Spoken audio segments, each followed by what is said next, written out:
Здравейте, казвам се Васил Недялков и съм агроном към фирма Биоронико, с която се занимава с отглеждането на полски култури в региона на област Хасково.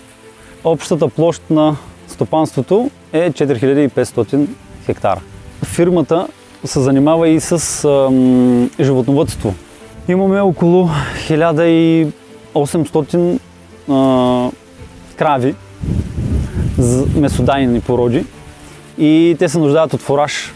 И тази нужда от зърно ни накара да си изградим пивотните системи, тъй като нашия регион е много засушлив и царевица за зърно не можем да си позволим, няма да даде никакъв добив без поливане.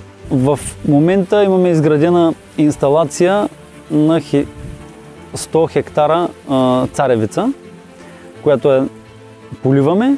Имаме изградена инсталация на още 100 хектара, която не използваме, но ще използваме до година. Има планове да се изграждат още такива съоръжения на 300 хектара.